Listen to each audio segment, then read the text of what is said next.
So, our first story. What do we got? Let's talk about this RockStar news. Yeah, Rockstar has an update on the fact that they're going to be focusing more on GTA 6. So they've had a lot of different projects that they have going all at once. They have Grand Theft Auto, of course, which they've been putting updates out for since it came out in like 2013, whenever the online came out. They had the PC version. They've constantly been doing updates. You always see like, I don't play the online, but you always see like whatever advertisements. They always have like new missions or cars or some new thing to keep people playing online. So they're cutting back on that a lot now with the GTA Online, and that's what this post is about here, with the GTA Online and with Red Dead Online, which wasn't getting that much support to begin with. Yeah, not a lot of traction on there.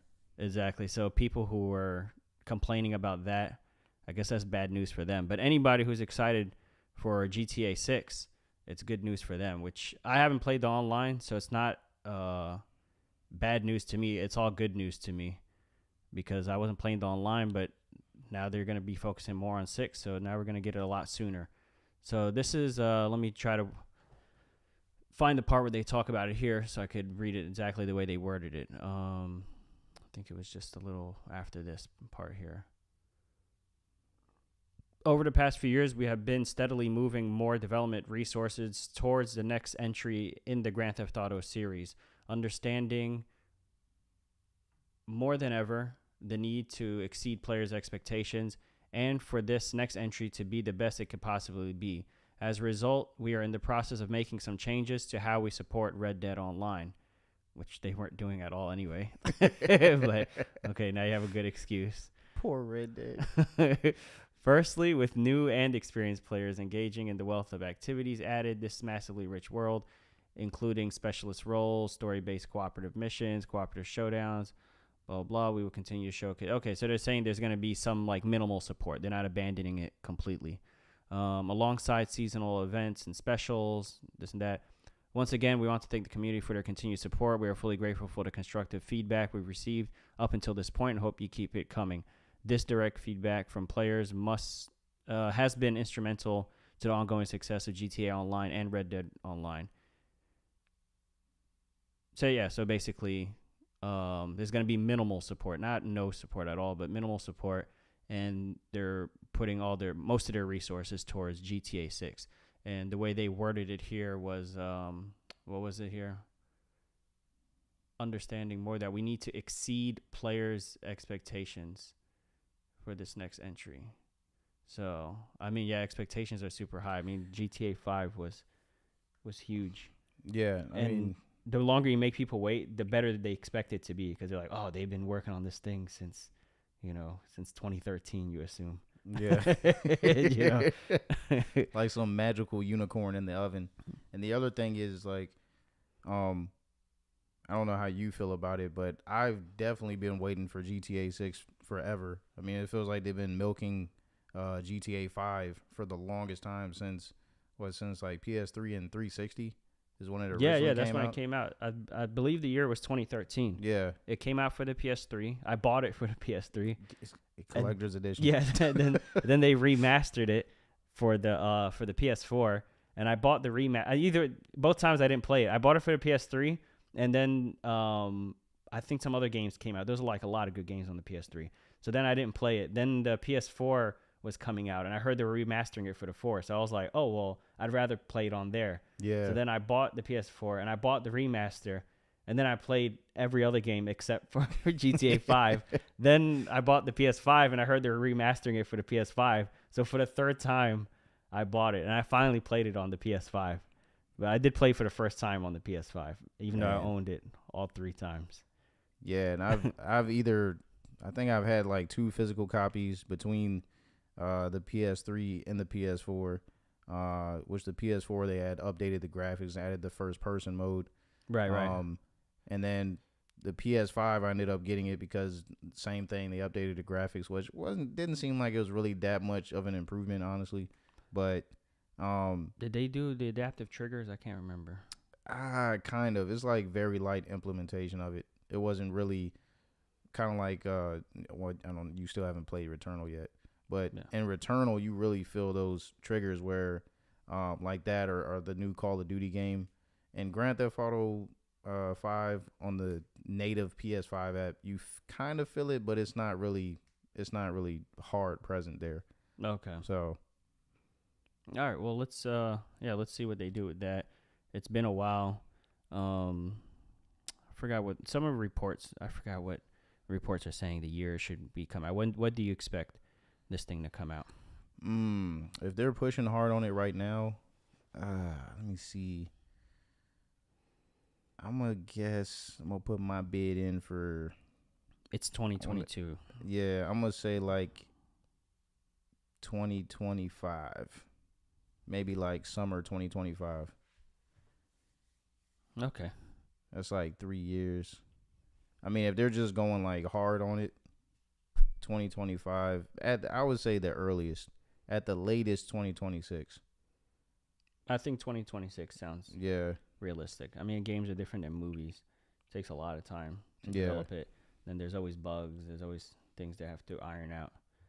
So, we'll keep you guys posted if we hear anything new about that.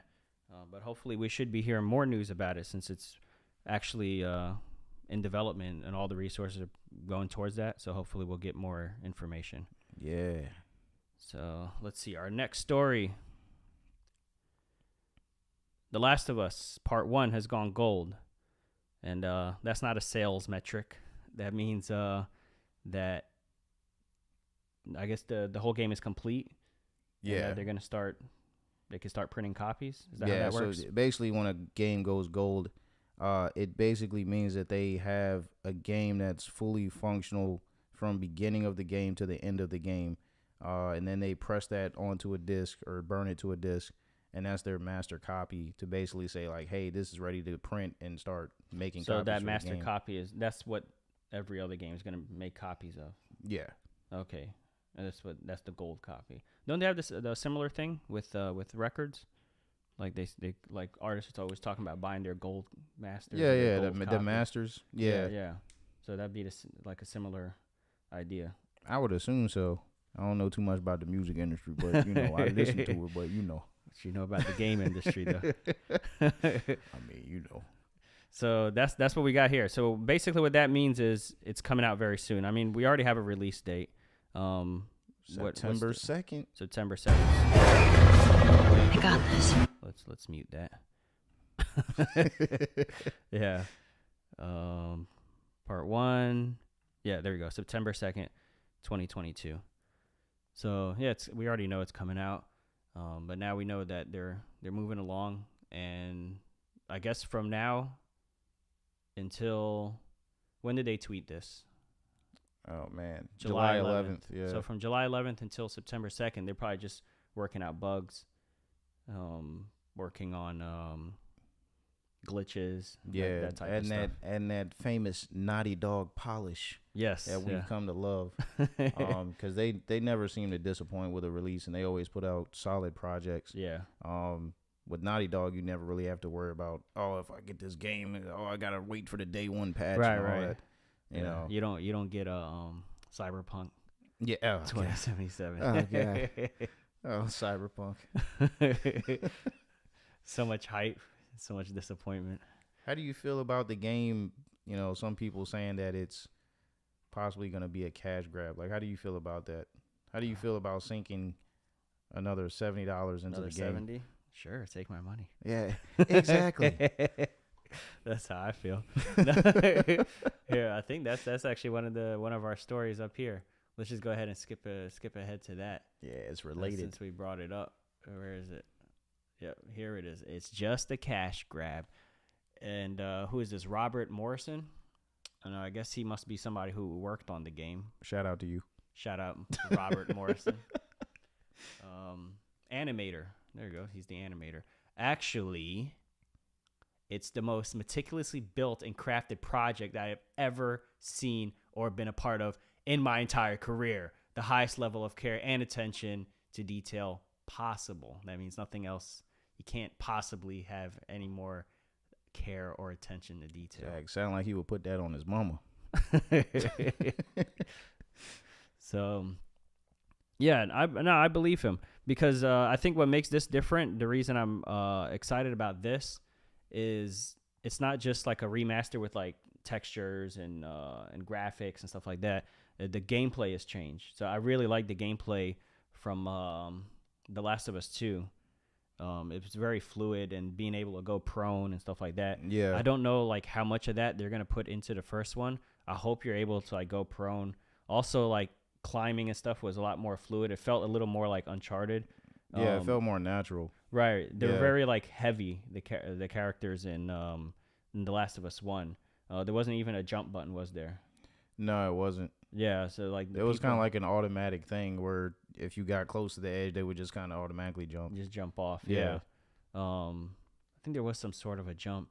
I remember like playing the online, like trying to jump from one thing to another. Yeah, factions. Yeah, there wasn't much. They felt very heavy and like very grounded. You know, so I liked how light Ellie is. I just don't know if they're gonna do that with Joel. Like, is Joel all of a sudden going to be like climbing and jumping things? Yeah. And if so, they're going to have to redesign some of the levels because the gameplay, the maps are designed for the gameplay.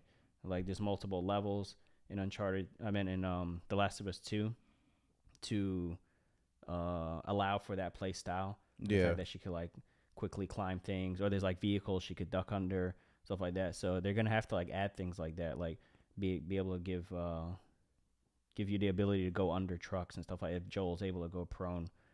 Which I think they are doing because there were some screenshots that they posted where the level design, even from that scene where it's that roadway where it's flooded and you have to like traverse across the buses and stuff to get inside the building. Mm-hmm. Certain things that were laid out in that scene were laid out differently. So I think they are going to accommodate for that new play style. In some kind of way. I don't think, like you said, it's just going to be graphics and all that. Right. If that was it, then I wouldn't be that excited. Yeah. And I would expect, like, just an upgrade. Like, how they do it from PS4 to PS5. Or, like, a small price, like you pay $10 and you get that. Yeah. I wouldn't be excited about paying $70. But I feel like we're actually be getting a new game. I'm also interested to see if they change any of the story stuff. Yeah. Especially because...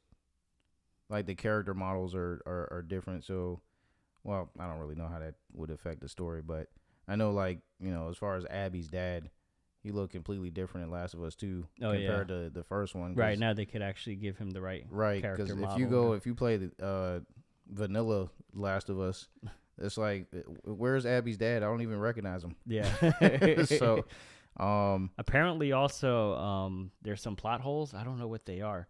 But they were saying, like, this is a chance for them to fix those plot holes and make the story, like, more cohesive from 1 to 2. Yeah, so...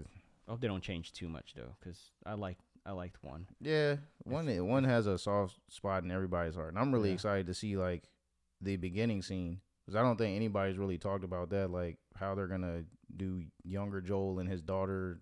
for spoiler alert, if anybody didn't see that. Oh, yeah, we haven't seen her. Yeah, they haven't showed anything. I mean, they did kind of show, they showed the scene where the runner, because he wasn't a clicker yet, the runner broke through the screen glass door. Oh, in the trailer. Oh, and she was behind him. Yeah. Yeah, but you didn't get a look at her face. Yeah, you didn't really get to see much of it. So, oh, man. I'm wondering if they're going to, like, change that scene in any way. Because that was like a very impactful scene. That scene is what like really drew me into the game. Yeah, and it's like it's right away. Yeah, as soon as you're like, oh, this is that kind of game. Yeah, it set the tone. Yeah, the Last of The Last of Us 2 is kind of the same way. It's like a lot different than Uncharted. Uncharted is like, oh, this is gonna be fun. We're gonna go on an adventure. Yeah, and then it's like. The Last of Us 2 is just like very emotionally draining, and it's kind of similar because like right off the bat, spoiler alert, somebody gets killed. Somebody important. Yeah, I still won't spoil it, but just in case it's somebody out there who hasn't played it. Yeah. But yeah, so and then it's like, oh, okay, like this, and then it's It's very it's almost like a chore. I mean, the game is fun. It's one of my favorite games, but it's just like it's so like heavy. Yeah, because they Like get you so attached. Yeah, to That's the that's the characters. main Yeah, thing. yeah. The attachment is they make you really care about these characters, and that's why I feel like I really love any product that Naughty Dog puts out, but especially in The Last of Us and The Last of Us 2, they really delve into characters' backstories and get you to care about those characters. So if something were to happen to any of them, you really feel that impact, even if it's like not them dying, but anything that happens. Right. You feel that impact and that weight of the Even when they get decisions. wet, you're like, Yeah. I don't want them to catch a cold. No, I don't. I don't want to make the wrong choice. Yeah. You slip off of the side of a cliff a little bit, like, the ankle. No. So yeah, that's the Last of Us. Let me get these glasses back on. Yeah, that's The Last of Us 1. It's gone gold. So there's plenty of time for them to work out and polish this thing up. So yeah, let me know if you guys are looking forward to it. I guess there's kind of mixed feelings. Let's read the comments here. Actually, no, let's just go back to the tweet about it going gold.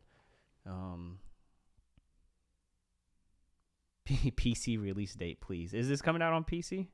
I didn't see anything about it coming out on PC, but I wouldn't be surprised if they did not release it on PC, because they seem to be going towards that route where they're putting a lot of their legacy titles onto PC.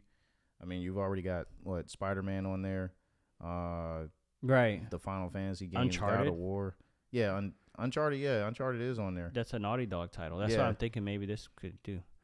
So it looks like people are mostly excited about it. Yes, please. We need it. Yeah, congrats, team. Let's go. Need my PS. Okay, some people are still struggling to get the PS5. This guy, okay, here's a negative one. It's on PS3 with with the clown face.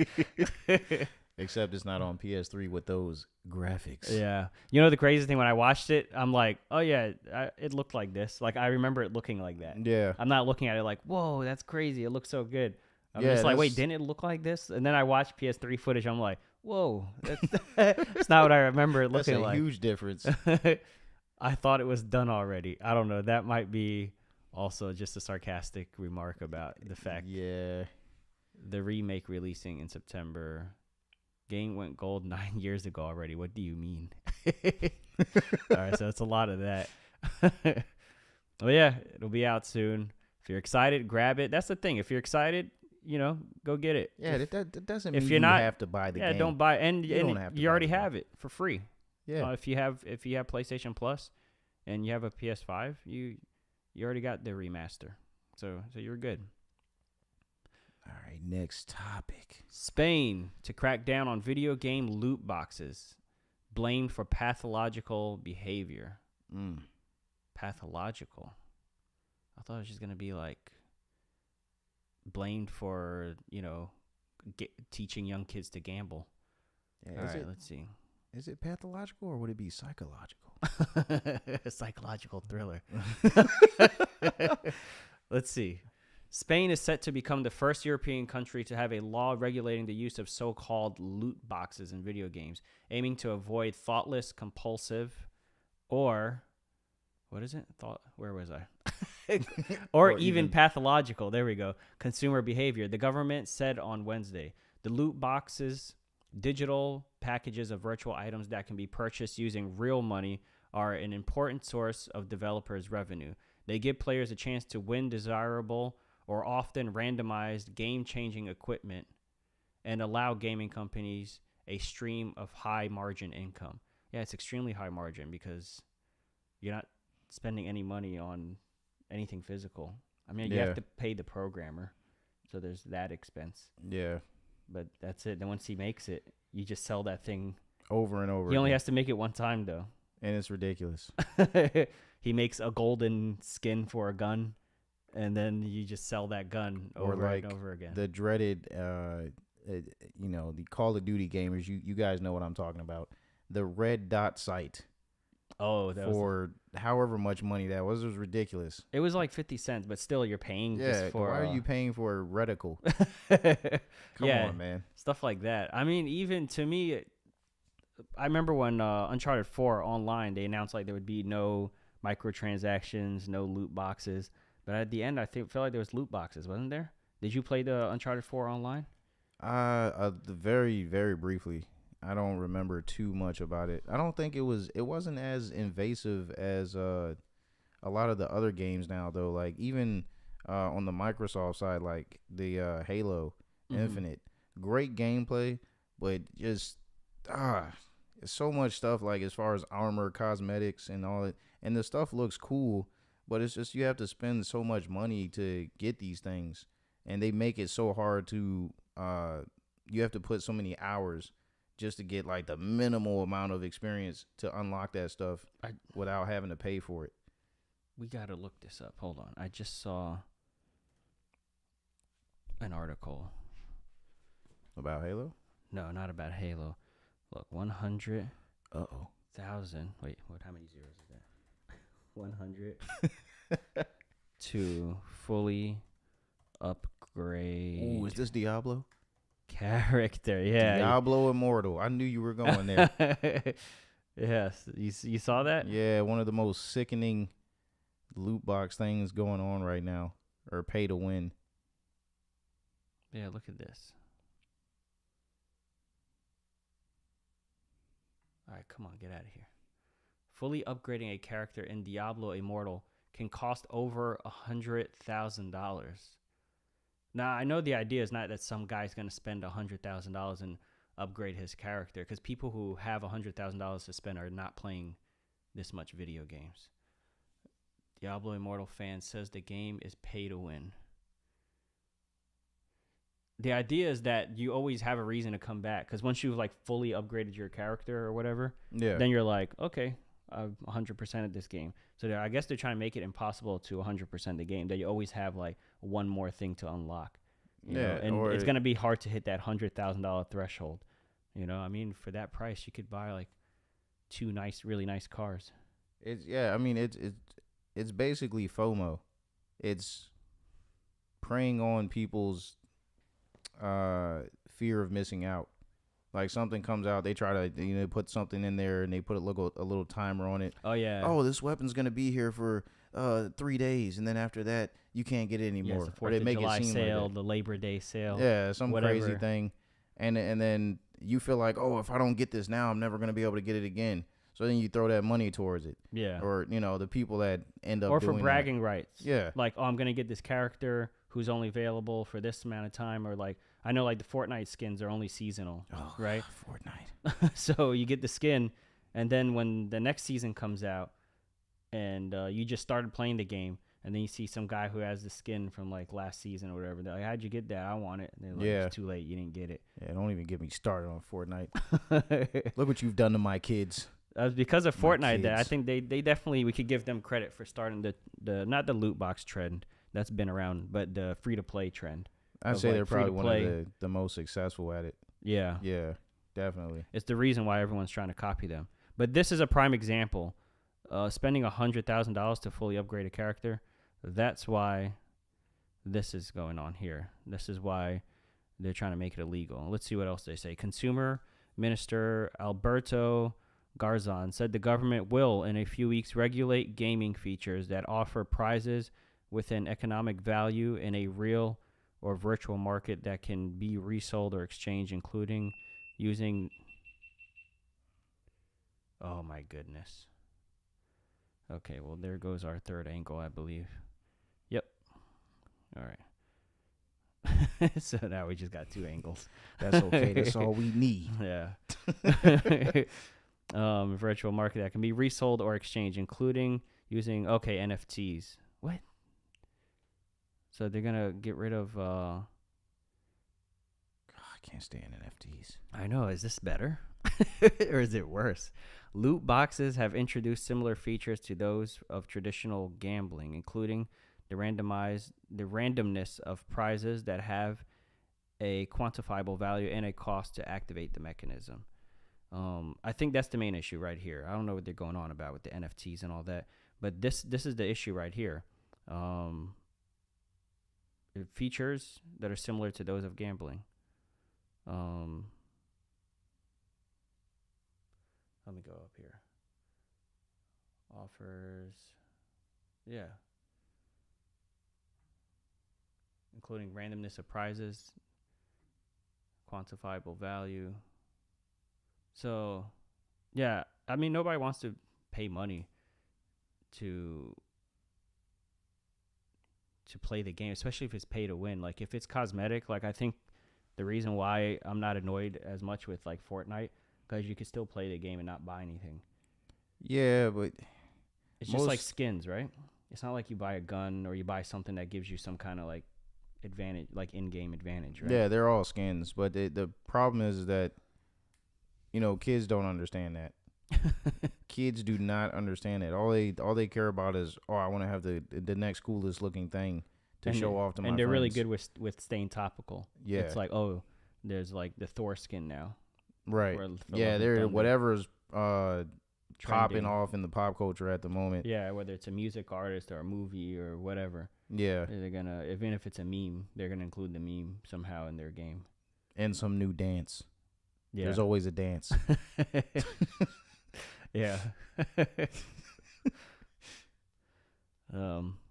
Anyway, I think this is good. There's also, I saw another one. This is Spain. I saw another article talking about the Dutch government is doing the same thing. So Europe's on top of it. I hope this makes it to the U.S. They do the same thing. Usually, I don't want the government to regulate anything. But I'm down for loot boxes being illegal. Yeah, because I mean, it just, the precedent that it sets for any other free to play game. Like, I understand you have to fund your game that's free to play. You have to make money somehow. Yeah. But it doesn't have to be at the expense of the player to the point to where it's predatory. Yeah, and it's, you're taking away the fun of the game, honestly. If I gotta keep paying to enjoy the game, I'm not really enjoying it because I'm losing money. And, yeah, and I noticed with, like, I don't know if this is a good example, but like with Mario Kart, like when you used to play Mario Kart, you'd have like 4 characters, and then part of the excitement was like unlocking them. Yeah, now I bought it and like they were all unlocked, and I'm like, wait, what am I supposed to unlock here? Yeah, and then I'm unlocking like a wheel and a parachute and stuff. I'm like, I don't care about that. Like, that's not as exciting, you know? Yeah. What's more exciting is like now you have Bowser. Now you have, and then you start driving with those characters as you unlock them, you know. But when they're just all available, I don't know. It's not that fun. Yeah, I like it better when it's an optional thing. Like, for instance, with Resident Evil 2 remake or Resident Evil 3 remake, it's an optional thing to buy, like, all the weapons unlocked. You can buy it, but you don't necessarily need to. You can still play the game without buying that, DLC. And you can play with the normal limited ammo and all that stuff. But then you have that option, oh, I don't feel like doing that. I'll just buy this, and then I can have all the guns and unlimited ammo and whatever. But for a game that, like, forces you to do that, I don't like that at all. I think, like you said, it's predatory, and it takes the fun out of the game. Yeah. Yeah, what happened to just playing things and unlocking it? Oh, man. Terrible. Next up, here is a more fun one. This is every PlayStation movie and TV show in development. So there's a few that I knew about and a few I didn't. Let's see if there's anything in here that surprises you. Have you been keeping up with PlayStation's thing? PlayStation has like a whole, there it is, PlayStation Productions. They have a whole thing where they're turning a lot of their properties into like TV shows and movies. Oh, yeah, definitely. I mean, it seems like they're distributing it all over the place. Yeah, like it's Netflix, Hulu, they're Prime. really making a hard push for it. I mean, besides the obvious ones that we know about, like the Last of Us show that's coming to HBO Max. Mm-hmm. We've heard about the God of War getting a series or a movie. I can't remember if it's going to be a series or a movie. I'm sure that's on this article. We'll see. Yeah. Soon. The other one I'm really excited about is Ghost of Tsushima, which they've been talking about that for the longest as well. I've heard about that as well. Yeah. That's actually gonna be a movie. That's not gonna be a series.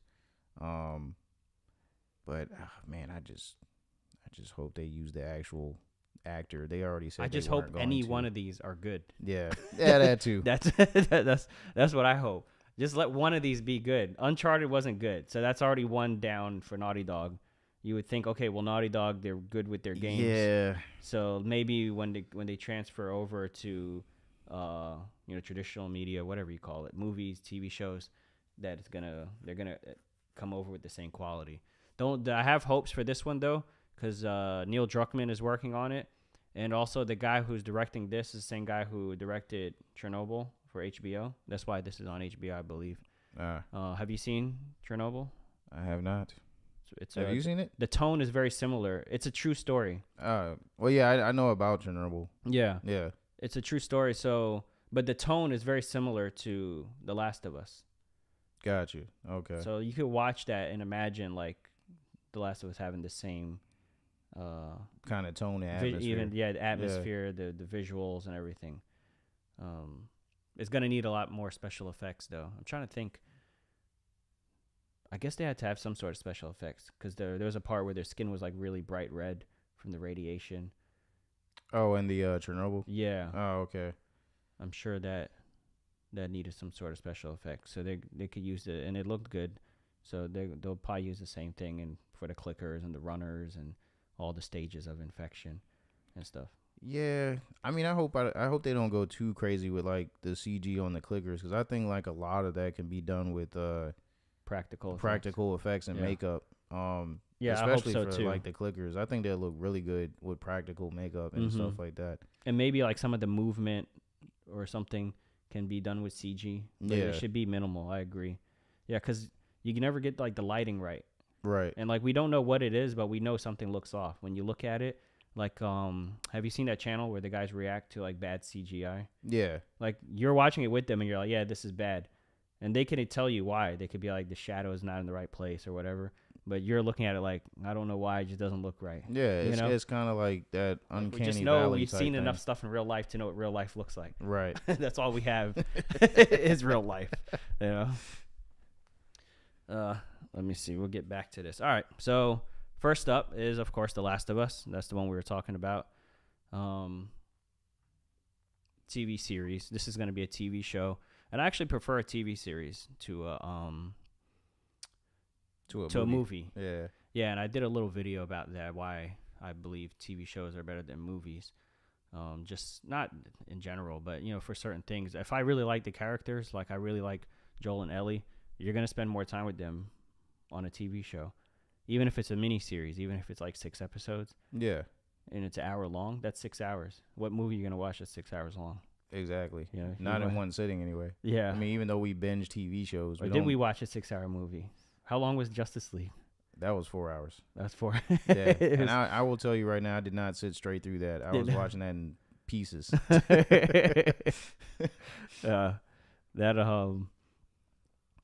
You get more time with it as a TV show. Let's see what else we have. Twisted Metal. Oh, I forgot about that. Did you know they were working on this? I did, and I was kind of like shaking my head a little bit. So I was like, "What about a game, man? Like, when was the last time we played Twisted Metal?" PlayStation 1 was the last time I played it. But when was the last time they made one? Twisted Metal Black was the last one, I think. PS3 or 4? It definitely wasn't 4. But you can still like get it on 4 as like on the digital store, I believe. But yeah, you definitely can't. I think it might have been PS3. But yeah, man, like a TV show, really? Yeah, I don't know. Maybe. I mean, it could work because I don't think it sold well when they did it on the when they did it on the PS3. So maybe what they're hoping for is they'll do the show. The show will be really popular. It'll be really good. Then off the popularity of the show, they'll come out with another game and then get more sales. Yeah, I mean, rather than just release another flop. Could throw it out there to see if it draws more interest to the property again. And then, they could definitely re-release another one. Or, well, not re-release one, but, release a new one. Heck, they could even remake, Twisted Metal 1. It's not like the game was, like, crazy complicated in game design. I mean, update the graphics. Make it a arena, car shooter or whatever. That's basically what it was. Yeah, and see how it does off of the show's popularity. Could that be a battle royale? It definitely could. I mean, because everywhere you were fighting with the cars was like some kind of post-apocalyptic, tore-up place. Yeah. It was like And Paris. they just need to find some excuse to make the map smaller. Yeah. Just have it like collapse and stuff. have some kind of gas cloud or Yeah. flame barrier or whatever they Yeah. do to close in the map. Yeah, flames would be on brand for this one. Yeah. Yeah. For those of you who are too young to remember Twisted Metal, it's basically a car game where you're just shooting at each other. It's like Call of Duty except you're in a car. Yeah. I guess. Is that a good way to put it? Or like you know what it's like? It's like Mario Kart on the platform. I was just about to say that. It The was like arena Dark one where you- Mario Kart. the Except balloon. you're not racing. You know the balloon? You have like the 3 balloons, Yeah. and then they throw the shells at you, and you try to pop them. I guess it's more similar to that, right? Because you had like some square arena that you have to keep driving in circles around. Yeah. You can launch rockets at each other and stuff like that. Yeah, and it had like little hidden passageways and stuff like that, and you could get there were certain things you could do to the environment that was pretty cool. Like in the Paris level, you could like make the Eiffel Tower come down and do all this crazy stuff. But I think it's interesting. I was looking at the casting. Mm-hmm. I see Anthony Mackie's on there. Anthony Mackie. The new Captain America himself. Oh, Yeah, I wonder who he's supposed to be playing. U.S. Agent. Isn't that his name? U.S. Agent. It's like USA. No, but no, then no. the A is Agent. No, that was the other guy. That was the guy that's supposed to be playing the Oh, new Anthony Captain. Mackie. Yeah. You're talking about Captain Yeah. Falcon, who's now Captain America. Yeah. Okay. Yeah. That's I don't what know why I should forgot have his said name. Captain Falcon. Yeah. I don't know why I just said the new Captain America. Yeah, when you said new Captain America, that's what I thought. Like Yeah. the one who took over. All right, let's see. What else? What's on the list? What's next?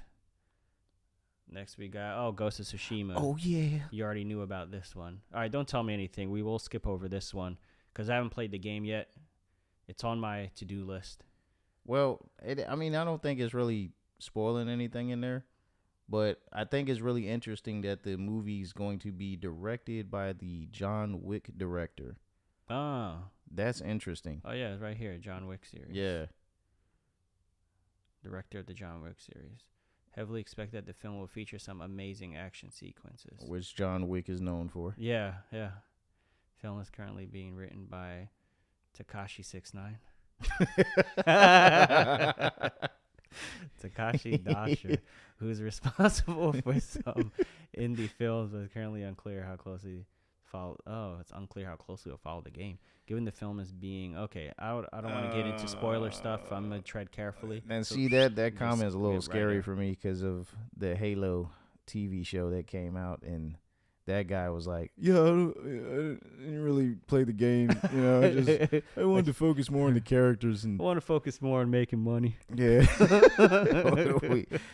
for anybody who saw the Halo show, you saw how that turned out. Yeah, I hope that's not like that. Yeah. I haven't seen the Halo show, but I just hope this turns out well.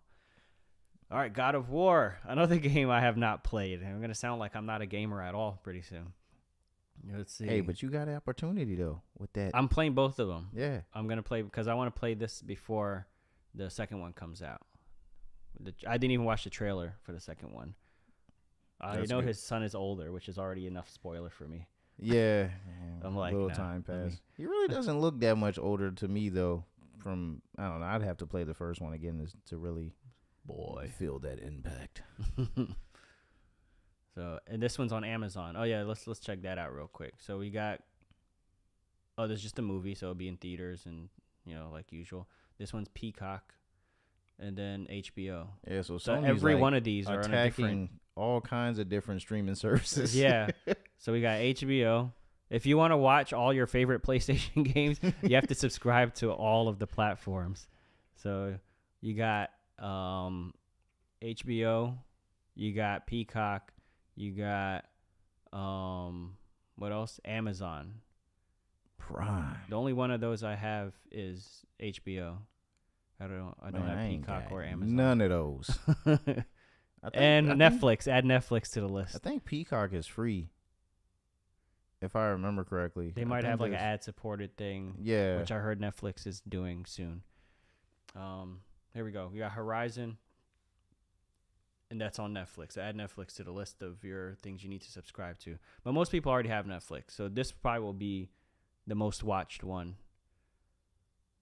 That and HBO's The Last of Us. HBO and Netflix are like the two most popular ones, aren't they? Yeah, and speaking of what we were touching on earlier with the CG as far as the Last of Us show, Horizon would require some significant CG in that show because you got the robotic dinosaurs. Oh, yeah. So, Let me see something real quick.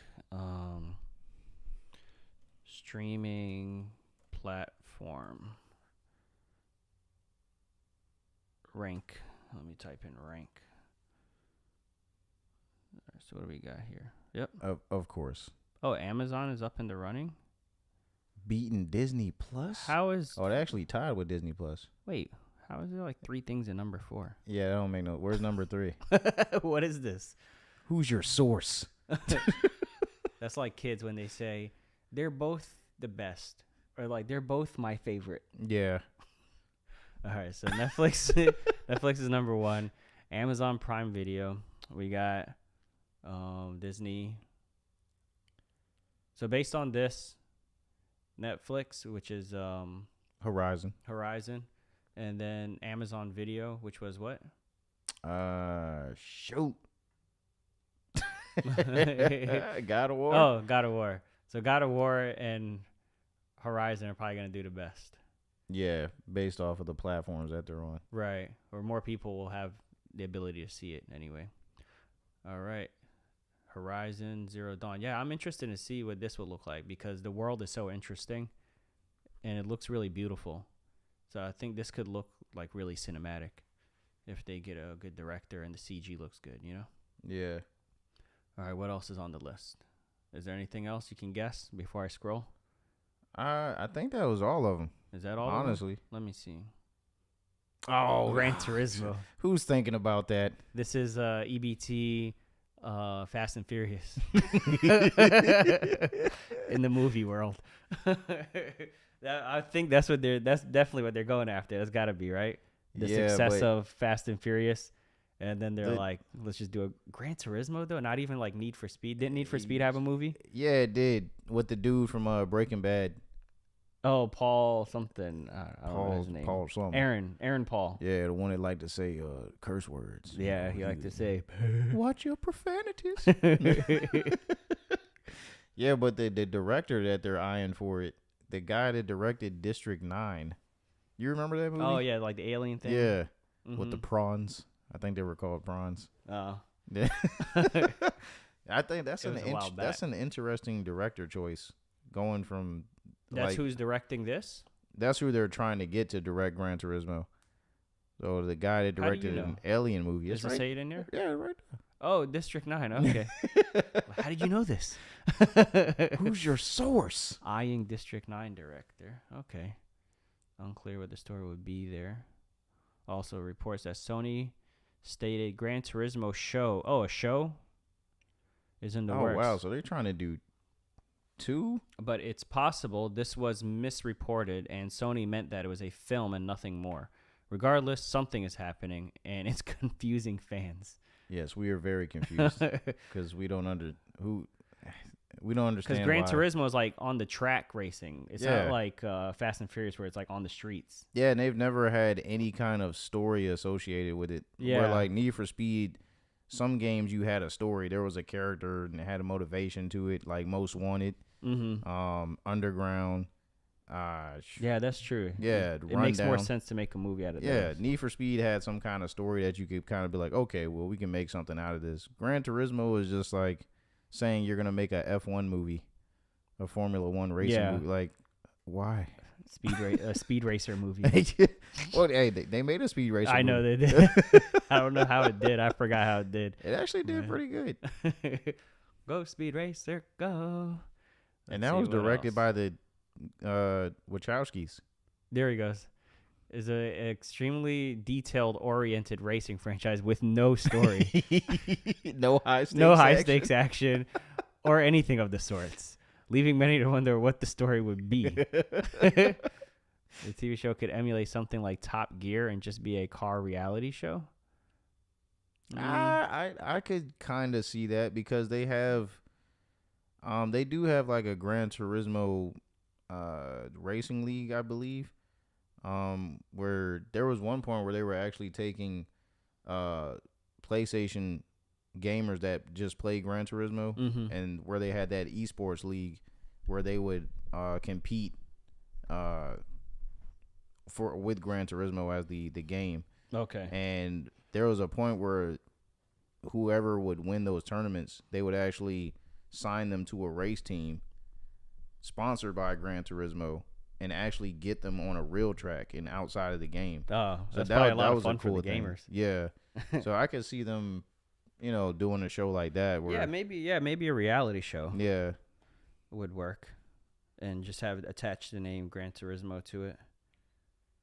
Yeah, that. Yeah, but I could be it. I can't see the movie thing. The article hits it right on the head. No story, no high stakes action. No one really knows. Okay. Is that it? That's it, man. Oh, there's a comic book. Digimon. All right, that's not part of our. All right. All Resident Evil games you can play with PlayStation Plus Premium. So if you're a Resident Evil fan, this apparently one's for you. There's a lot of games you can play. Let's see, we got available to play through a PlayStation Plus Premium subscription on PS4 and PS5. So yeah, so if you want essentials, you just cheeks out. You ain't playing these games. Wait, is it only for Oh, this is for the premium members. Yeah. Okay. I'm sure the Plus will get something, but the premium will get all of it. Let's see. Sony has finally launched its PlayStation Plus revamp, giving subscribers access. Does the only premium include the classic catalogs? I believe so. Wait, which one are we on? Look, check this out. Are we on premium? Yeah, I have premium. Okay, yeah, because that's top tier. Yeah. That's top shelf. Oh, no. Only the best for console babble. Things. We'll find it later. Anyway, PlayStation Plus collection. However, that is something that subscribers get to keep for as long as they stay signed up for the service. Okay, so here it is. Resident Evil games on the PlayStation Plus Premium. Are you familiar with the Resident Evil? Am I? All right. Come on, baby. This is in my blood. There we go. Switch to your camera. I'll let you. All right, so you got Resident Evil Director's Cut. That's, part 1 with all the extras.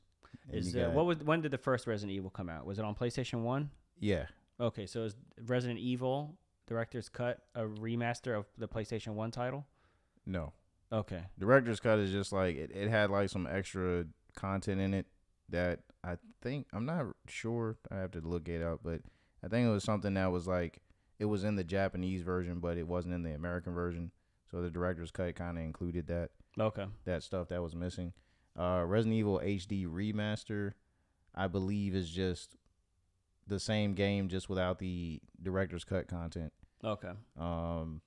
Code Veronica X, which is I think that came out on the PS2, and that was focusing more on Claire. Resident Evil 4 HD, 5, of course, 6, that was 7. the game that changed everything. Resident Evil 4. That's the one they're still doing remasters of today, right? Yeah, well, now they're doing a remake of it. Because Okay. I would say that the remaster was more so the HD versions, where they just made it look better. Okay. And yeah, you got 5, 6, and 7. And then the games that not a lot of people outside of the hardcore fans know about: Operation Raccoon City, Revelations 2, the Dark Side Chronicles, and the Umbrella Chronicles, which are the lesser played titles of Resident Evil. But of all the main ones, everything's there. The only thing I don't see, I'm noticing. Right, what's missing? The 3 is not in there. Resident Evil 3 is not in there. Nemesis. Is there any reason for that? What console was it on? Oh, you know what? I'm tripping. Resident Evil 2 is not there either. Those are both on PlayStation 1. Yeah, that's weird because they Yeah. have PlayStation 1 games in Exactly. as part of their collection. Huh. All right, Resident Evil games on PlayStation Plus Premium offer quite the selection of titles, with fans able to play through a good chunk of the main series games in addition Hold up to some of though. the spin-off titles. Do you Among see? the Resident, Do you see what it says? what's that? They're adding trophy support to all of those games. That's interesting. So for all you trophy huggers out there, Yeah. They got another. gives you a reason to go back and prove your stuff. Where's it say that? I think it was the second paragraph. Yeah, the last sentence. Oh, right. Yeah. Improving the graphics and adding trophy support. Co-op minded Resident Evil fans. Remember I was talking about Resident Evil having co-op? Yeah. Had to choose from as well. Co-op games Resident Evil 5 and Resident Evil 6 both available. Service. Better yet, the version of Resident Evil 5 available is the Gold Edition, which comes with the bonus content. Needless to say, a PlayStation Plus premium subscription could keep Resident Evil fans busy for quite some time. I would have to agree. So yeah, if you're a Resident Evil fan and you are on the fence about getting PlayStation Premium, I think PlayStation Premium is for you. Yeah, because that's a substantial offering. Yeah, that's like all of them. That's like if minus 2 and 3. yeah, minus 2 and 3. But that shouldn't be a deal breaker. You're still getting like all these games. Yeah. You know, that's like almost the whole collection. So if you are a Resident Evil fan, go ahead and cop that PlayStation Premium if you haven't already. That was PlayStation Premium. All right, now PlayStation Plus catalog. Speaking of PlayStation Plus and PlayStation Premium for July. Now, what are they talking about here? Let's actually read this article because I've looked at the PlayStation and none of these games are available right now, and it's July. So also added this month, Assassin's Creed, Saints Row games, Loco Roco, Midnight Carnival, and more. Today, we're happy to reveal the inaugural game catalog lineup for the all-new PlayStation Plus, which will be available to play for extra and premium members on July 19th. Okay, that's what it is. It's currently July 17th. So 2 days. In 2 days. It's headlined by the much-anticipated feline adventure Stray, which makes its debut as part of the catalog. Is that true? Is it is it much anticipated? I would say it is anticipated by a good number of people. I don't know if it's like hype train level anticipated. Yeah, I mean, I was interested. Like when I saw the trailer, I was like, oh. But I don't really see like buzz on the internet where people are going, "Oh my god, I can't wait to play this game." Yeah. Like, Yeah, I haven't seen any kind of excitement, but I haven't really been following it either. So, don't know if it's just because I haven't been keeping up or if it's because people are not excited. Yeah, I feel like it's more of a cat curiosity. See what I did there? Anyway. I see what you tried to do there. Yeah. It failed. Also featuring in this month's game catalog lineup are Final Fantasy amazing remake, integrate Marvel's Avengers. Oh god. 5 Assassin's Creed titles. Wow. And 2 Saints Row. Remember Saints Row? What happened to them? They got a game releasing this year, a new one. Oh, really? Yeah. Okay. It's like a reimagining. Oh. But we'll save that for another time. They could look at the full list below. So this is all coming out on the 19th. Why so late into the month? This is like halfway through the month.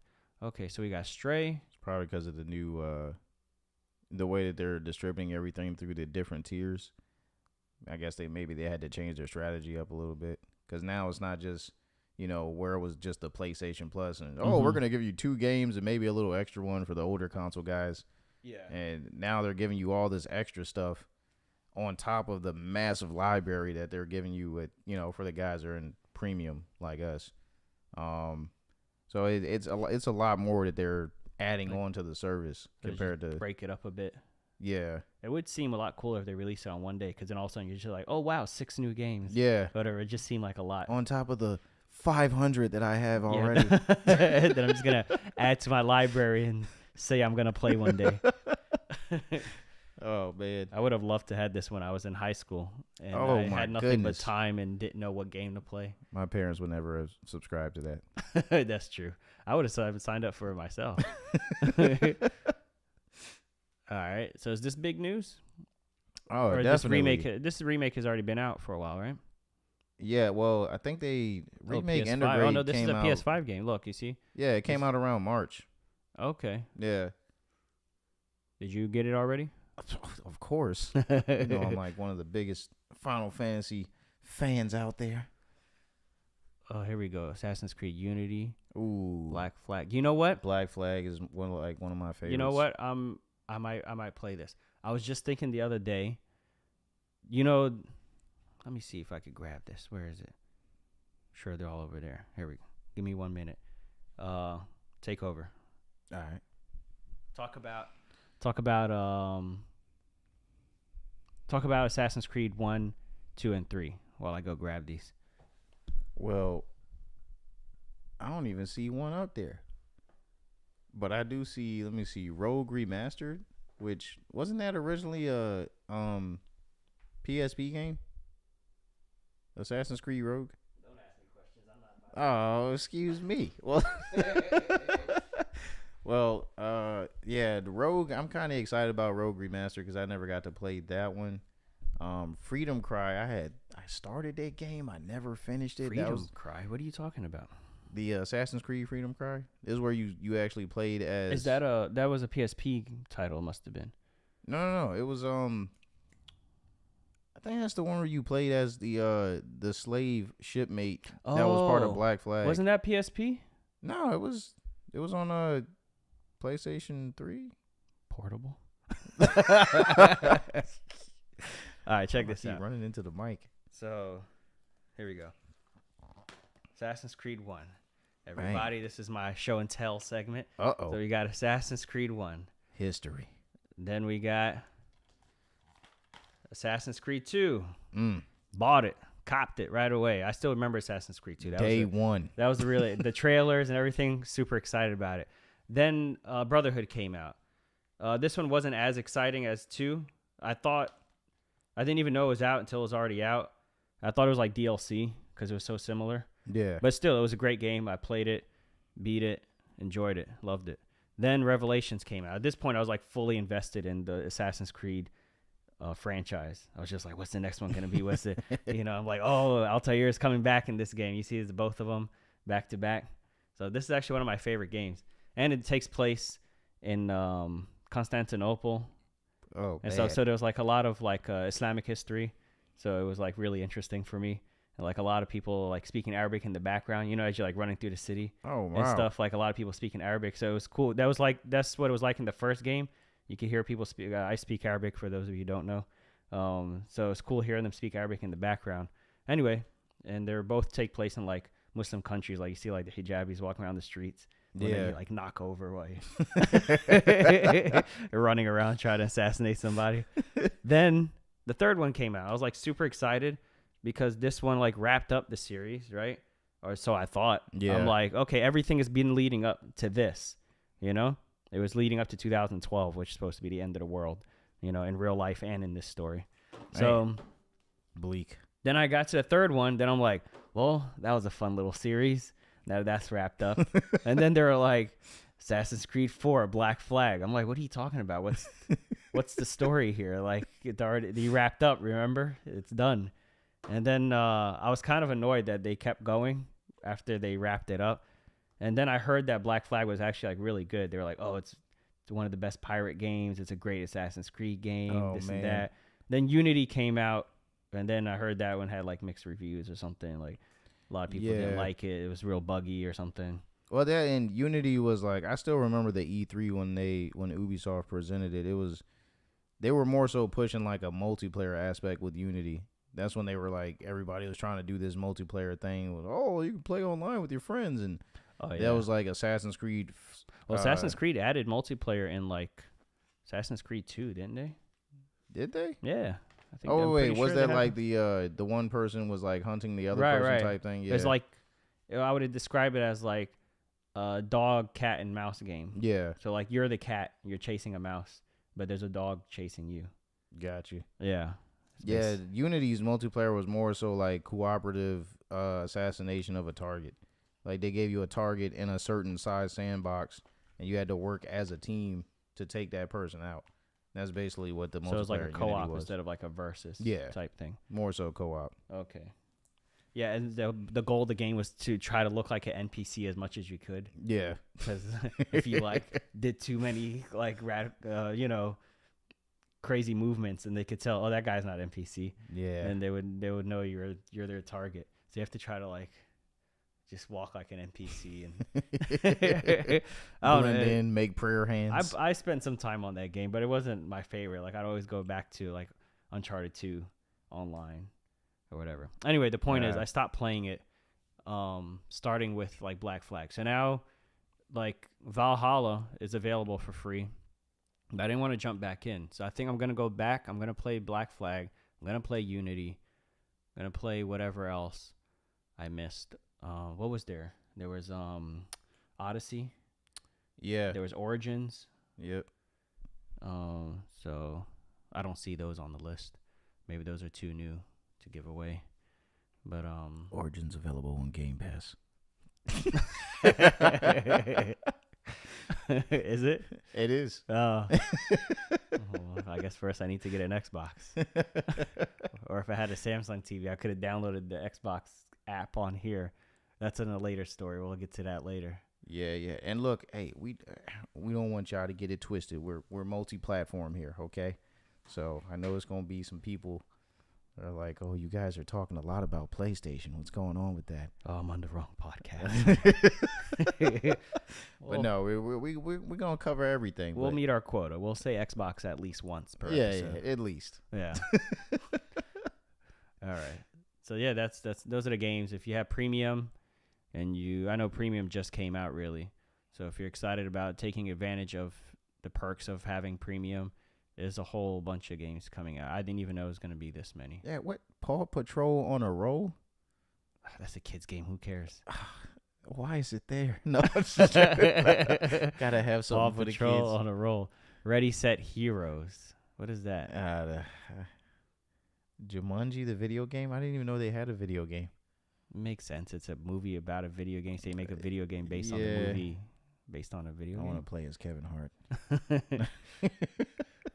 All right. Okay. Here's something interesting that I found, and I thought I should share it with everybody. So, I'll just read it here. You'll face an error if you have a PS Plus Extra or Premium. So, right on topic. For games that you download will be blocked from purchasing them. So here's what he said. I called PlayStation support. Wait, where's the Let me just read it. You will face an error message saying okay, so it starts here and then continues here. That's what was confusing. I was waiting for some context. Okay. The title is the beginning of this thing. You will face an error message that says you already own this item. I called PlayStation support. They said there's no way around this. When and if the game leaves the PlayStation Plus / Extra Premium service, you can then presumably buy it at that point. So this isn't really the problem, but this is where it starts. So if there's a game available, like any of those Assassin's Creed games we just talked about, or let's say Stray. Let's say Stray comes out on Premium in 2 days, and in 2 days, you go to download it with Premium. Now you decide, you know what, I want to buy this game. I want to own it. It's going to tell you you already own it and you can't buy it, right? Even though you only own it through Premium. For those of you who don't know, if you have PlayStation Plus, Extra, Premium, whatever, Essential, as soon as you get rid of the subscription, you lose all the games until you sign back up, right? Then you could continue to have those games again. Which is exactly how it worked before they changed the PlayStation Plus platform to what it is now. Yeah, it's like Netflix. Yeah. If you have Netflix, you can watch your shows and you don't own the movies. It's not like you purchased a DVD right or something. So you can watch those shows as long as you have Netflix. If your subscription lapses, then you can't watch it until you pay, and once you're back on there, you can watch it again. So it's very similar with PlayStation Plus here. So this isn't really the issue. Everybody knows that already. But here's the weird thing. I figured this out because the game service that I'm playing, Rally Racing, is leaving the service August 31st, and it's on sale right now, but only until July 20th, so I wanted to buy it. So this is why he's really pressed to buy it now, because it's on sale, and by the time it's off a premium or whatever, the sale's not going to be there anymore. This is so stupid because they literally prevented me from spending money on their store. That's true. Like, just take my money. If I'm paying you for premium and now I want to pay you more to own the game, just take it, you know? But I get it. They don't want people to accidentally buy something that they already got for free. So it prevents people from accidentally purchasing something that they already got for free, right? Yeah, I kind of wonder if that's like really what, what's really going on, or if it's like just an oversight. Yeah, because I could see people complaining and saying like, oh, I went to go buy this game and I spent money on it, and then come to find out it's already included in premium. Like, why would they let me buy it if I already paid for this service that includes it? Yeah. You get what I'm saying? Yeah. So it makes sense to like just be like, hey, man, you already got this game, because I think the other scenario is more likely than this scenario, like somebody wanting to own it. Yeah, definitely. So, okay, so now he says, here's a silly situation. Since I downloaded the PS5 version of the game from PlayStation Plus Extra, I'm blocked from buying it. I might just buy the PS4 version.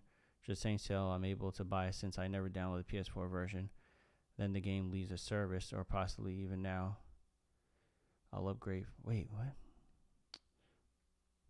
I think what we should do, and this is a one of those suggestions, you know how those guys, certain people will buy cell phones and then they'll drop them off a building to see if they'll crack.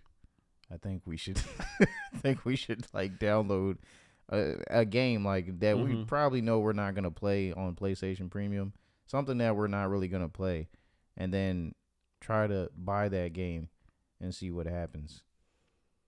And see if this article holds any weight. Well, here's the, I don't think we ever got around to the point. So here's the real story here, is that if you own the game, let's do this in reverse. Okay. There's an update here. So going on PlayStation Store website and purchasing the game totally works. Okay. So what they were saying here is if you bought the game, you own it, right?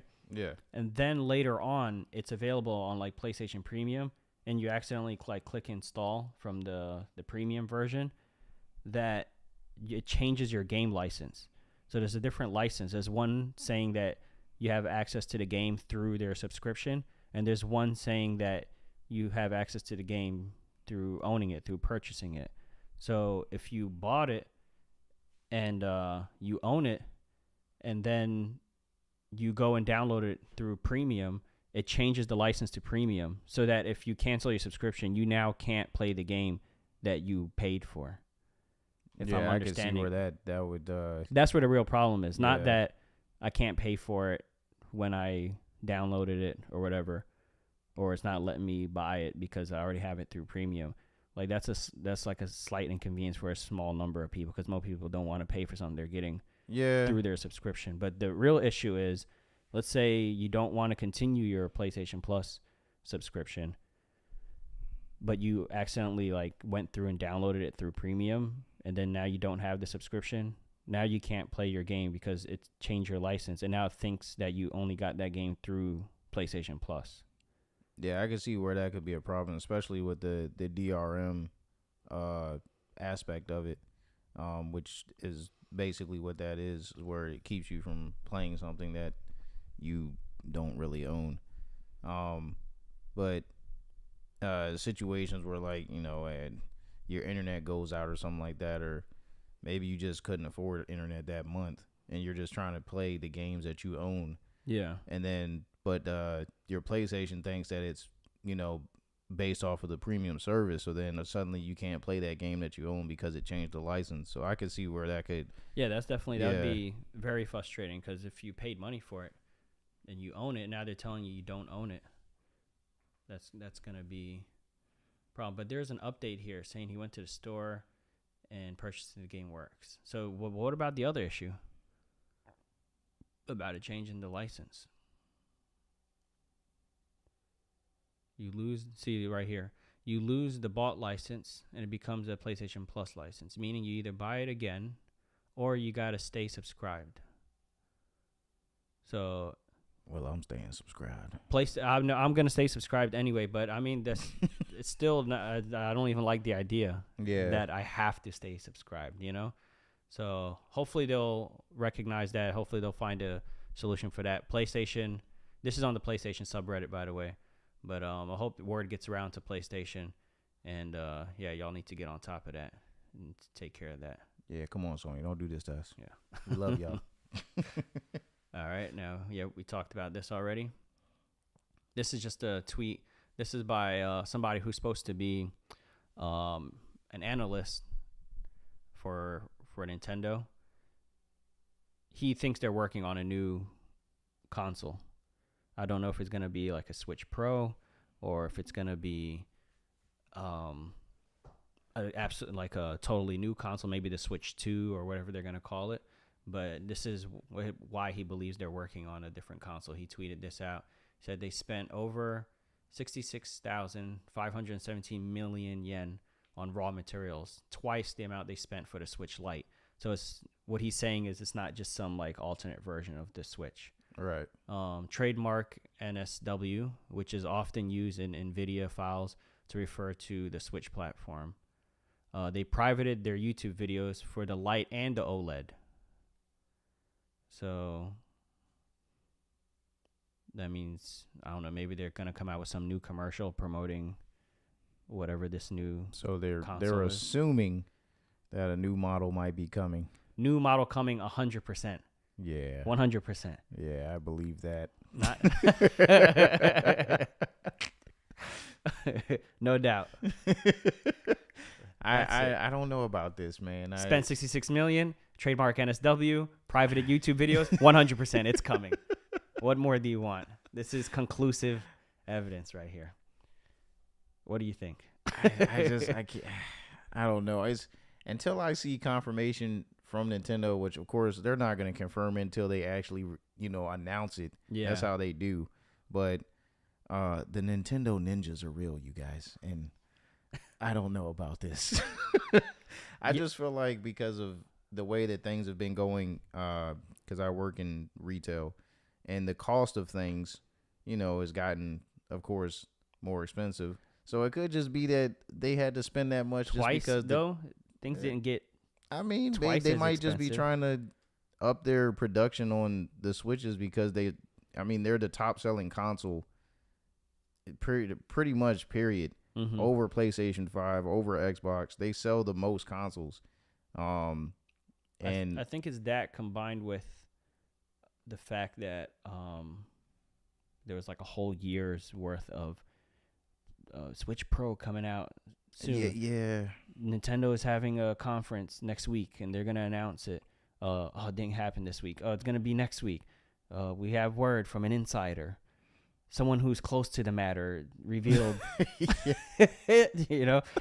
had a whole year of this. And everybody just like, and then it's like nothing happened. So I think everybody, let's read the comments here and see some of the replies. Or they were investing in nukes to throw at Italy so they could eliminate as many people called Mario as possible to protect their IP. They are both quite likely. Oh, he said, all jokes aside, I expect a new model with Breath of the Wild 2. What do you think about that? That would make sense. I mean, do any of the trailers for Breath of the Wild 2, do the graphics look significantly better or anything? I don't know. I wouldn't say they look better. I would say they look more, more of the same Breath of the Wild engine that, was used in the first game. Okay. Just, of course, Link looks different because his hair is longer and stuff like that. But if they did ship a new Switch with the Breath of the Wild 2 sequel, they could definitely move units with that because that game is highly anticipated on the Switch. I mean, as far as I think they said it was supposed to be coming out next year. I'm working my way through the first one right now.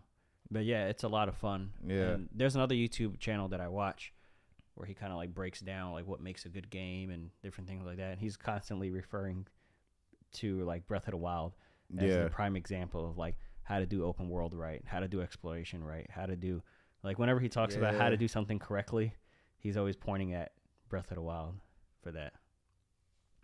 I think Breath of the Wild lost that title recently though. To what? Elden Ring? Elden Ring. Yeah. But I still hold Breath of the Wild in very high regard. Plus, I beat Breath of the Wild. I didn't beat Elden Ring. This game's too hard. I don't know. People. Wait, say that again? I said that game's too hard. I'm sorry. Elden Ring? Yeah. Yeah, I heard it's like an open world, like Dark Souls. I mean, I want to say that, but I haven't really played Dark Souls, so I can't really comment. But you know what the game is like. Yeah, Everyone knows what Dark Souls is I have played a lot of Elden Ring, though. I've played the co-op part of it, and I played it solo. And I think I got pretty decently far. But, you know, I haven't played it in months. And I'm scared to go back. That's how I feel about Breath of the Wild. I got stuck on this one boss, and now it's hard for me to move forward. Everybody seems to be, like, on board here. Like, they believe that this is going to happen. You see? Either this fall with Splatoon or next spring with Breath of the Wild 2. A lot of people think it's going to be with Breath of the Wild 2, which is in the latter case. Yeah, I think it would be wasted on Splatoon. Not to say that Splatoon's not a great game, because there's a lot of people. But Splatoon it's not like a its console audience. release type game. Yeah. I don't think Splatoon's like a system seller, but I Yeah. could be wrong. Don't roast me. Don't roast me. OLED light. I don't know. Does anybody want an OLED light I don't like with the non-removable now. Joy-Cons? The light has its audience, you know, for the people that just play the Switch in handheld mode and they don't really dock it ever, and the light is for those people.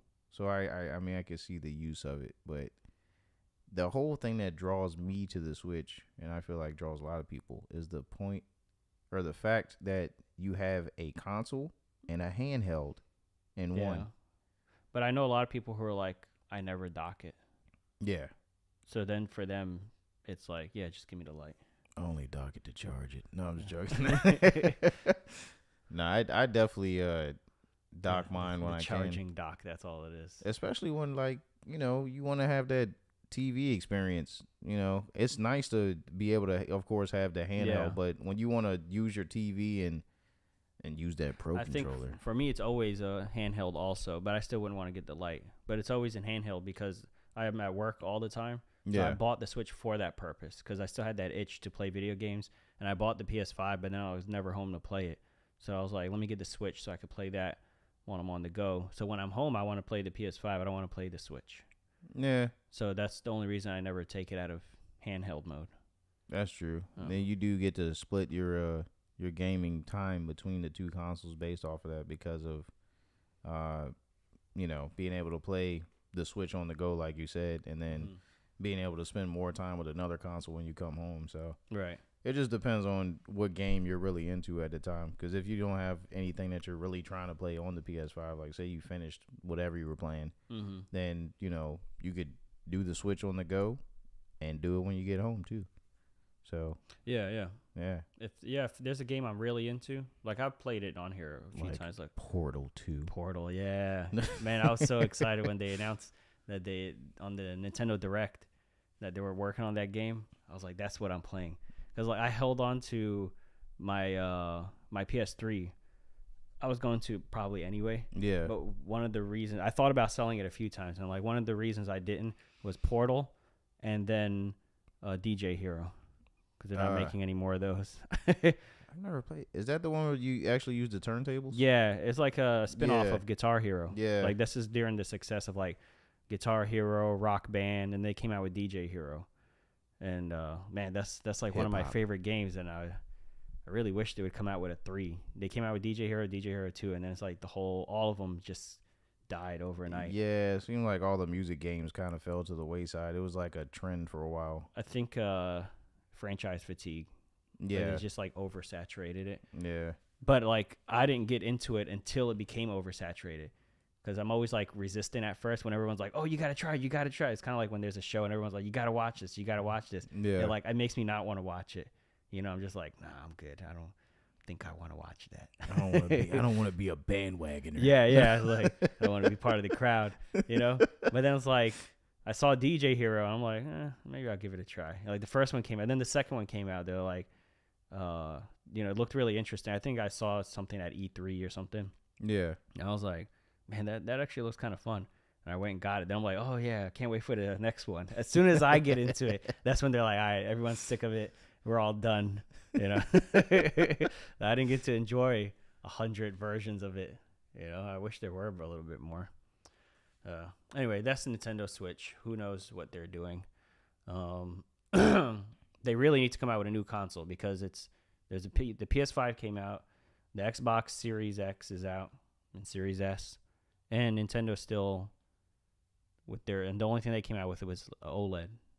Yeah. While everybody, they just kind and of I know they don't usually come out at the same time as like PlayStation and Xbox are competing with each other. Nintendo's kind of in its own world, but they need to. It's time for them to upgrade. Yeah, Nintendo did it, but I feel like they did their console refresh before, like PlayStation and Xbox. Because usually, so they're not late; they're early. I kind of feel like because usually we'd be hearing something about like the PS5 Slim by now, or I don't know what Xbox calls their Slim version. Maybe it's the same thing: Xbox Slim, Series X Slim, whatever. But Nintendo did their console refresh, even though it wasn't what a lot of people expected, because a lot of people thought that refresh was going to be the Pro. And then it ended up like just graphics and everything else. It just was OLED. They're like, no, it's the same battery. It's just OLED. And it did come with more storage. Yeah. And had a kickstand, but kickstand is not really like. And that Panda edition, black and white, baby. I love it because it matches my PS5 and the PS5 with the OLED switch right next to each other. Yeah. Everything is just uniform. It does set it off. Instead of having like red and blue on one side and black and white on the other. Yeah. All right, let's move on. What's our next story here? RoboCop. Oh, man. Let's mute this. Yeah, we don't want to get striked. We just started. Yeah, we can't afford that. The Coroner. So I barely remember the movie. It wasn't something like I really watched a lot growing up. I know it's a guy who's a cop who like got injured, right? Yeah. And then they did like try to save him and basically turn him into a robot. And then I guess he came back as RoboCop. Detective Murphy. Just continued working. What do you think about them doing it in first person? Oh, is it in first person? Yeah, it's like a first person shooter. No, I think this should be in third person. Oh, there it is. There's some gameplay. Yeah, I mean he's RoboCop. I want to see him. He looks cool. Yeah, I mean I understand where they're trying to go with, I guess, making it immersive. They get to show you like all the gadget stuff going on in his face. Yeah, with the visor and all that. Right. Because that's a big part of the movie. They would always show like his first person perspective. Yeah. How he's like scanning things and targeting people and stuff. I don't know. This is going to make me go back and watch the movie. And then, is it based on the movie or is this just like, take place in the universe? I don't know. We're going to have to wait and see. Because this was really like a gameplay reveal trailer that's kind of like giving you an idea of what the game's going to look like. But, we haven't had a story trailer yet, so. 2023. Oh, coming out on PS5. Oh, is this an exclusive? It looked like it. I didn't see any. Yeah. It looks like it could be good.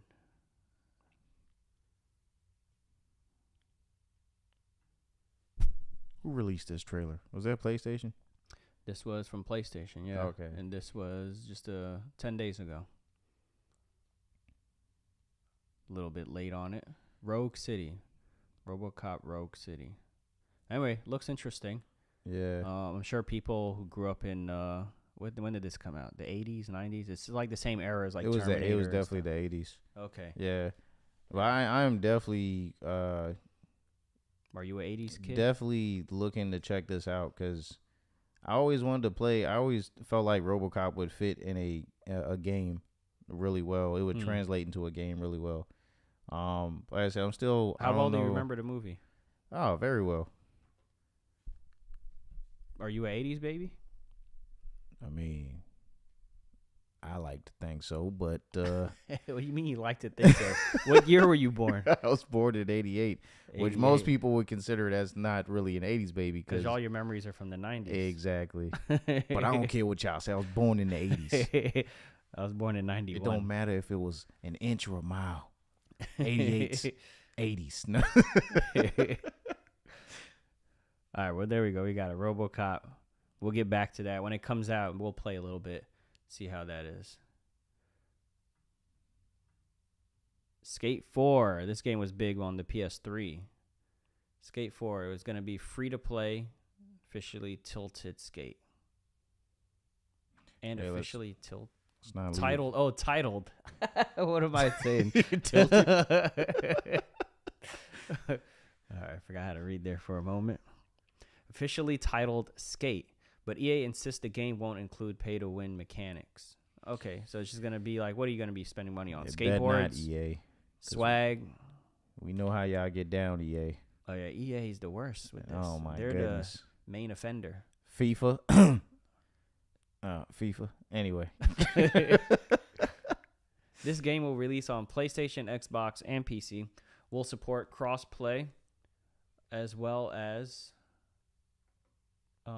cross progression. Whether the game is current gen or will receive last gen versions is unknown. Revealed as part of the boardroom, this game isn't technically a sequel to the 3 skate games released in the 360 era and PS3 era, but rather a platform that the team plans to expand for years. Is this what is this we're seeing?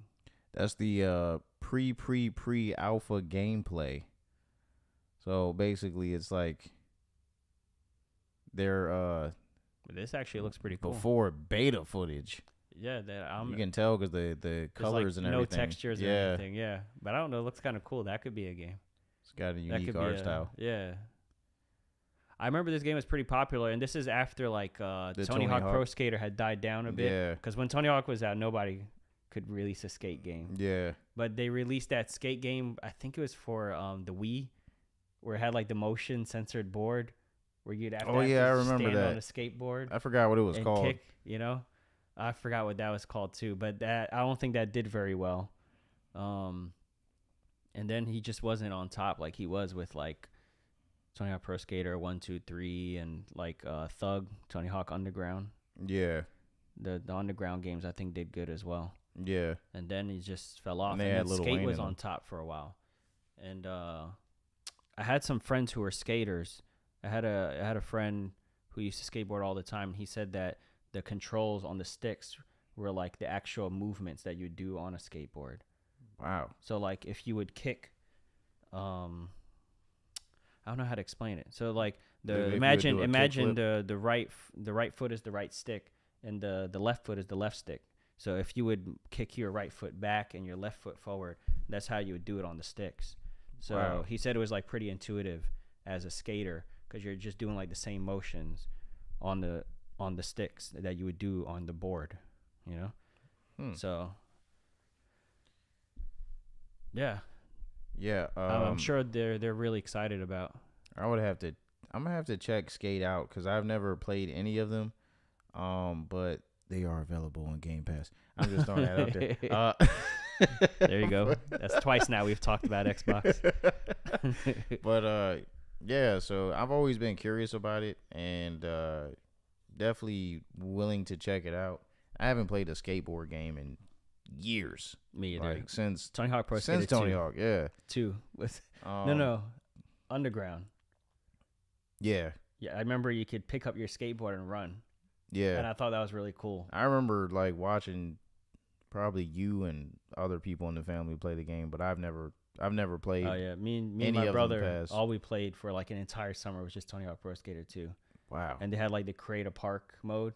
So my brother would just create all these like crazy skate parks, and then we would just skate around in it on like freestyle mode, because freestyle mode didn't have a timer, I think. Yeah. So we would play in like freestyle mode and we just try to hit as many combos as we can. Get the highest score possible. Man, those were some good memories. Entire summer spent just on Tony Hawk Pro Skater 2. But ooh, that looked like it hurt. But and one of the best soundtracks in the game too. Not gonna lie though, I'm a little worried about the whole free to play aspect, because you know that just goes right back into what we was talking about with the loot boxes and right. Skate. Yep. I could see them monetizing Skate like crazy with different outfits and different kind of custom boards. Definitely boards, custom boards, shoes, hats, shirts, and there's all kinds of like brands like Vans. What's some popular like skateboard stuff? Man, I used to know more when I had skater friends. I haven't hung out with skaters in a long time. All I remember is Vans. And you know. Oh, and there was a skate shoe called Supra too. What's that one with the robot? It's called like something machine. Oh, I don't know. Anyway, there's a bunch of brands. I'm sure they're all going to be part of this game here. I'm not a skater. Let's see if there's any interesting details in here. Game takes place in a new city known as San Vansterdam, which is the same universe as Skate's San Van Lona. As part of explaining the free-to-play approach to Skate, the team were quick to claim that the game won't feature pay-to-win mechanics or any map areas locked behind paywalls. Paid loot boxes also won't feature as part of the game. Any microtransaction will be primarily cosmetic in nature. Which is what we said. Which is fine. Yeah. Which is good. That's not bad, because you don't need to buy that to play the game. You know, that's just to make your character stand out. Right, so if you just wanted to play the game and you really didn't care what he was wearing, or like even if you do spend money, like I would probably spend money on like one outfit that I like. I don't need to change it every day. Yeah, it's, like it's not a real person. It's not going to get dirty or sweaty, you know? I'll just pick one outfit I like, spend the money, and then say, okay, that's the way I like it. That's the board I like. That's the shirt I like. That's if I'm really into the game. I might spend a little money. But yeah, if it doesn't change anything, it's all cosmetic, then you don't have to. The closed, but it says primarily cosmetic. So what does that mean?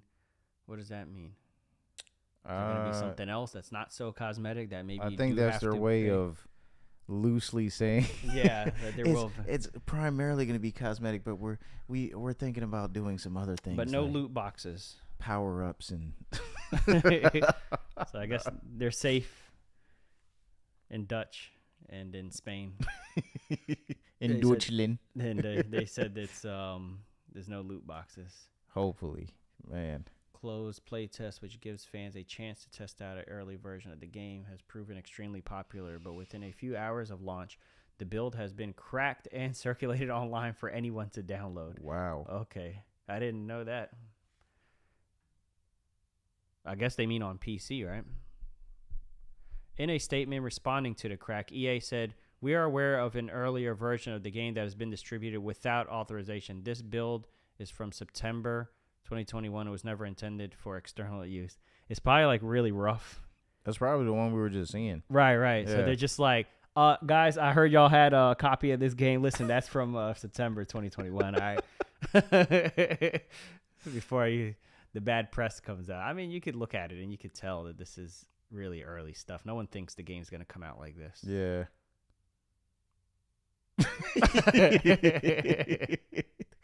All right. Well, there you go, guys. Skate, free to play. Whenever it comes out, just go download it and enjoy it. All right. Xbox is available today. By today, they mean June 30th. So it's been out for a while. On Samsung 2022 smart TVs. And this is huge. Today, we're excited to celebrate the launch of the Xbox app on Samsung 2022 smart TVs, enabling you to play hundreds of cloud-enabled Xbox Game Pass games like Halo Infinite, Forza, Horizon 5, Microsoft Flight Simulator. That's actually a cool one to play on the TV without a console. Starting today in 27 countries, you can turn on your Samsung 2022 Smart TV, navigate to the Xbox app in the new Samsung Gaming Hub or Media Hub, connect to your Bluetooth controller, and play. It's as simple as using any other streaming app on your TV. Here's what you need to know to get started. So, what do you think about this?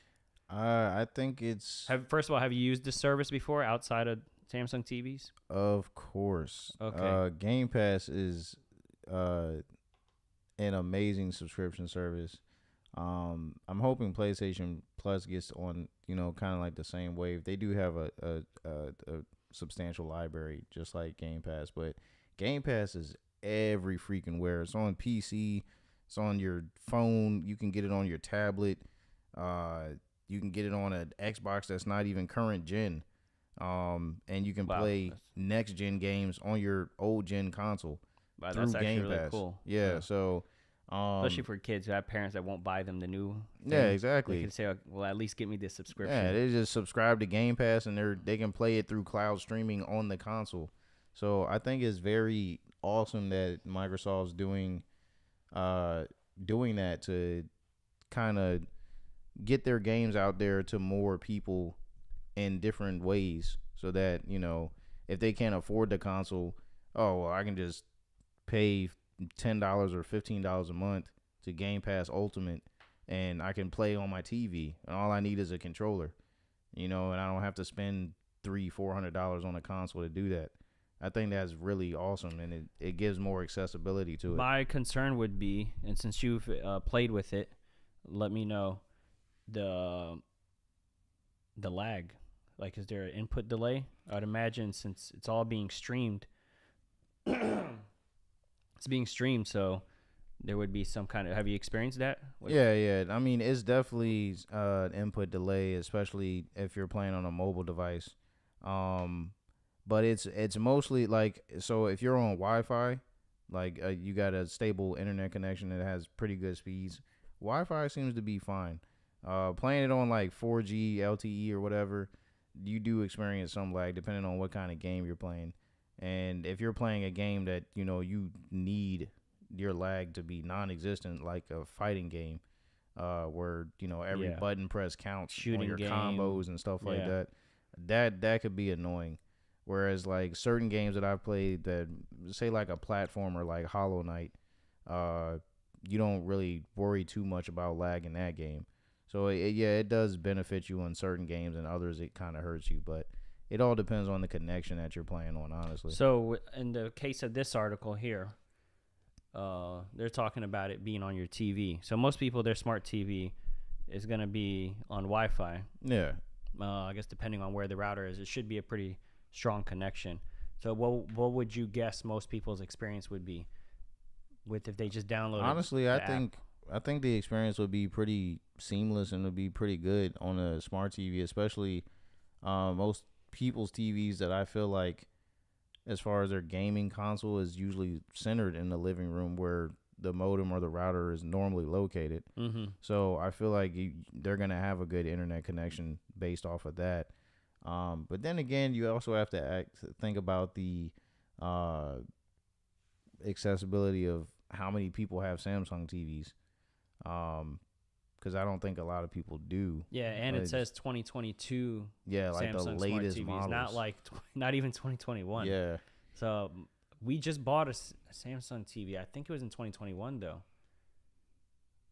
I was gonna say we could go try it. This one that we're looking at right now is an LG. Otherwise, we would have just tested it right now. Yeah. But let's at my mom's house, she's got a Samsung TV in her living room. I don't know what year it is, but we can go there, try to download it. Maybe we can make a video out of that. Yeah, that would be cool. What's going on with the camera? Did the camera die? Are we down 2 cameras now? Uh-oh. Hold on a second. Let me go check. We need that one. That's important. Give me 1 second. Some live troubleshooting. So I'm just gonna keep you guys company while we do what we need to do in the background. Yeah. So speaking on more of the Game Pass thing, great service, great service. A lot of game opportunity in there for experiencing and playing new games, and more excitement. Yeah, definitely. No, you need more excitement. Oh yes, yes. I am fading. No.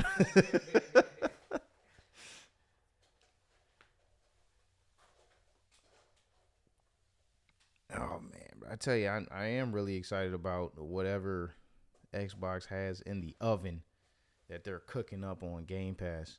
But I'm excited about it, just gaming in general this year, or whatever else is coming out at the end of the year, because I need something new to play.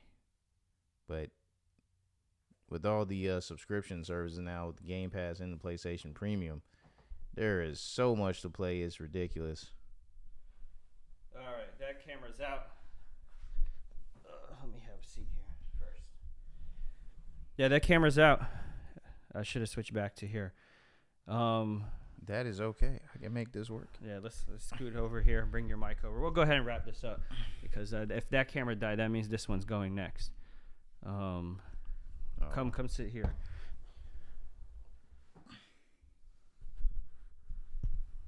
There we go. Yeah, we do that. Hey, look at that. Problem solved. Bring your mic over. All right. So yeah, there you go. That's you're in charge of the switches now. Yeah. I have to hit that. I guess we'll just use this row. That's all we're using. Got you. This and this. So yeah, I guess we'll wrap it up here. We had a few more tabs. I guess we'll leave that for episode 2. We're gonna have to figure out how to keep these batteries charged while we continue. Thank you, camera 1, for holding out longer than any other camera. We're learning. This is episode 1, and hopefully on episode 2 we'll have 3 cameras at the end of the episode. They were just going out on us. So that's Game Pass. If you guys have a Samsung, if you have a 2022 like brand new Samsung TV, and you have even if you don't have an Xbox, maybe just sign up for the subscription. What is it called? Game Pass? Yeah. Game Pass. Get the Xbox Game Pass. Sign up, and you can start playing some video games on there. It's only $15 a month. $15 a month. How many is it discounted for the whole year? No. Still ends up being 15 Honestly, if I remember correctly, that's one thing that at Microsoft, if y'all are listening, could y'all please do a year subscription? Oh, it's not even an model. option? They don't have an annual? Yeah, I don't think there is, because the last time I checked, there was only 1 month and 3 month. But with PlayStation, you have the option for the whole year. Yeah, you just want to get it out the way. Yeah, so because then it feels more expensive when you're constantly going back into your wallet. Yeah, because I'd rather pay a lump sum for a year, and not have to worry about every 3 months. Oh crap! I gotta rescribe. I gotta make sure I got the money. Yeah, So and then Microsoft, you like money, right? Yeah, come on, man. Bill Gates, and then you got it. You don't have to worry about it. If PlayStation was relying on me month by month, I may have stopped. Exactly. So, anyway, go ahead, check this out, and that's all for episode 1. See you guys on the next one. Thanks for joining us for this one. If you guys stuck around all the way to this part and watch us fumble through this, then thanks a lot. Appreciate it. We'll get better as we keep going, and I'll see you guys on the next episode. Peace. Go ahead and stop the stream. Where? Oh yeah, there's my mouse. I'm still figuring it out. Can't even end the stream.